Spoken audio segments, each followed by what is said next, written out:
कक्षा 8 के छात्र छात्राओं को नवीन पाठ्यक्रम से 10 लाइन की कविता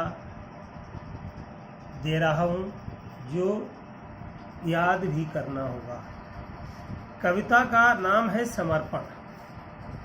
कवि भारत माता की प्रार्थना करते हुए अपना तन मन धन उस पर न्यौछावर करने की बात करते हैं। आइए उत्साह, उमंग, त्याग व समर्पण की भावना से ओतप्रोत यह कविता पढ़ें और याद भी करें। कविता है कि मन समर्पित, तन समर्पित और यह जीवन समर्पित। कवि कहता है कि संपूर्ण मन हमारा समर्पण है, तन भी, तन माने शरीर है, और यह जीवन की जो हमारी ये जीवन है वो भी समर्पित हो रहा है। चाहता हूँ देश की धरती तुझे कुछ और भी दे। अपनी मातृभूमि की चाह के लिए बालक अब कामना करते हैं कि हे इस देश की धरती तुझे मैं और कुछ भी देना चाहता हूँ। माँ तुम्हारा ऋण बहुत है, माँ तुम्हारा ऋण बहुत है। मैं अकिंचन का अर्थ है बहुत गरीब हूँ। अकिंचन मीन्स गरीब, बहुत गरीब हूँ। मैं आपको कुछ ही नहीं दे पा रहा हूँ। अपनी धरा को, अपनी धरती को, अपनी मातृभूमि को कुछ भी प्राप्त नहीं कर पा रहा हूँ। थाल मैं लाऊं सजाकर, भार जब भी कर दया स्वीकार लेना यही समर्पण। थाल मैं लाऊं सजाकर, भार जब भी कर दया स्वीकार लेना यही समर्पण। गान अर्पित प्राण अर्पित, मेरा संपूर्ण गीत ही धरती को, अपनी धरातल को अर्पण है।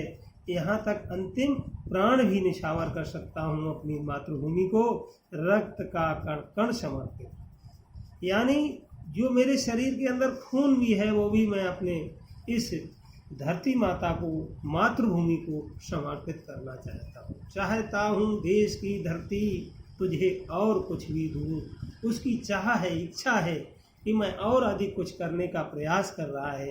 इस प्रकार से यह रचनाकार ने बड़े ही त्याग की भावना से इन पंक्तियों को रचा है और तन्मयता से अपनी मातृभूमि की पूजा करने के लिए समर्पण भाव दिया है। गृह कार्य में बच्चों शब्दार्थ दे रहा हूँ। शब्दार्थ याद करना है।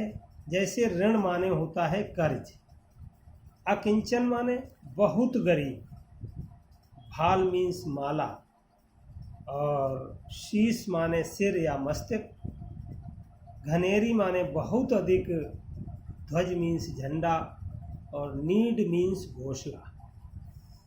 चमन माने होता है बाग या फुलवारी।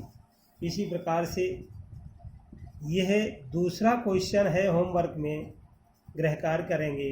किसी नाम का बोध कराने वाले शब्द क्या कहलाते हैं? किसी नाम का बोध कराने वाले शब्द संज्ञा कहलाते हैं। तो संज्ञा के इस प्रकार से संज्ञा के कितने भेद होते हैं? संज्ञा के 3 भेद होते हैं। आप लोगों ने पिछली कक्षाओं में भी पढ़ा है कि संज्ञा के 3 भेद होते हैं। नंबर 1 जातिवाचक संज्ञा, दूसरा व्यक्तिवाचक संज्ञा, और तीसरा भाववाचक संज्ञा। आप होमवर्क में कंठस्थ करेंगे, याद करेंगे, अभ्यास करेंगे। आज का पाठक्रम यहीं समाप्त होता है।